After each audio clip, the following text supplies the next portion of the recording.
Hello everyone, today we'll be talking about digital citizenship, what that means, and how it looks to be a good digital citizen.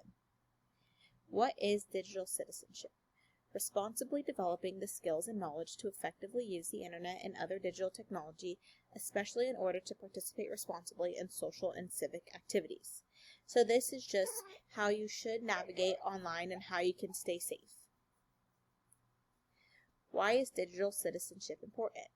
All good digital citizens protect private information for themselves and others, stay safe online, balance the time they spend online and using media, respect themselves and others, stand up to cyberbullying when they see it happening, respect copyright and intellectual property, and carefully manage their digital footprint.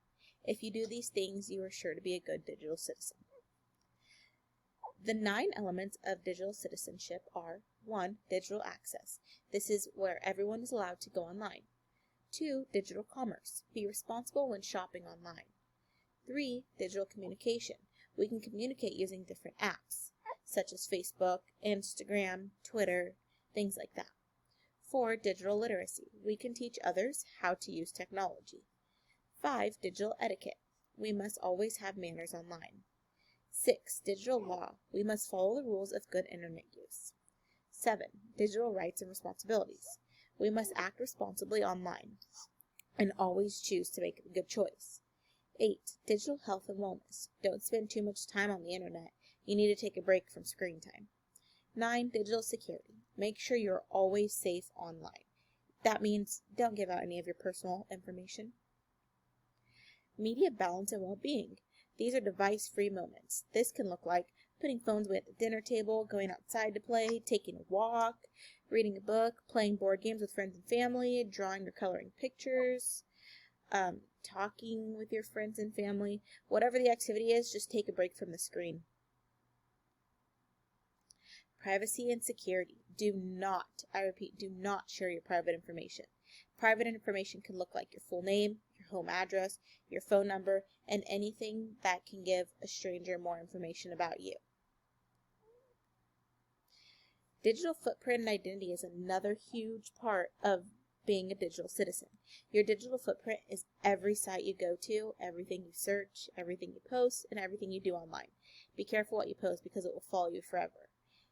Whether it's from birth or now, your employers are constantly looking at your social media sites, and it's something that will follow you throughout your whole life. So be careful what you post and be careful what you do online. Relationships and communication. Who is in your online community?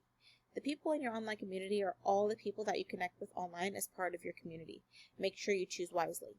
Your online community should consist of your friends and family, your parents' friends, only people you know. So people from your school, no strangers. Cyberbullying, digital drama, and hate speech. Put a stop to online meanness. If you see online meanness, step away. Tell an adult, pause and think before you speak and write, and remember to always be kind. Stop bullying. News and media literacy. This is always giving credit where credit is due. If you borrow somebody's work, somebody's pictures, somebody's videos, just make sure you always give them credit and cite the work. So, the takeaway from this. Parents, it is important to monitor your students and what they are doing. Always check in on them. See what they're doing, see what they're playing, see what they're looking at, see who they're talking to. Students, it is important to tell your parents what you are doing online, and if someone you don't know is trying to talk to you, you need to let your parents know. Here's a video. We, the digital citizens, with our hands up in the air, pledge to travel safely when we click from here to there. If you want to see the world, you don't always need a plane, a giant yellow school bus, or a noisy train. You just need the internet and something with a screen to see a different country or a pretty ocean scene. If you've ever seen a sloth or a pic of Auntie Sue, just go online and check them out. Remember what to do.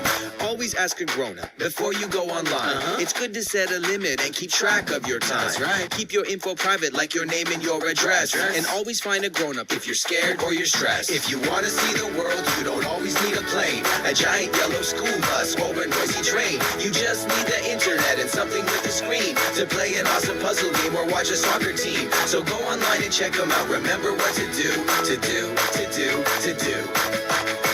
Always pause and think when visiting a site.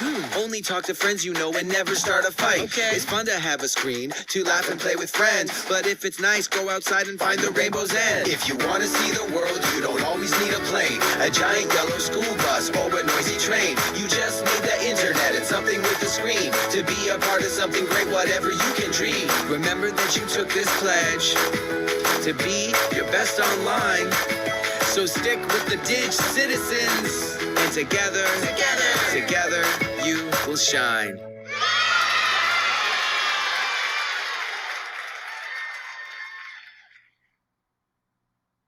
This video was just a quick recap of what it looks like to be a good digital citizen. The Digital Citizenship Pledge. We, the digital citizens, pledge to communicate responsibly and kindly with one another, protect our own and others' private information online, stand up to cyberbullying, respect each other's ideas and opinions, and give proper credit when we use others' work.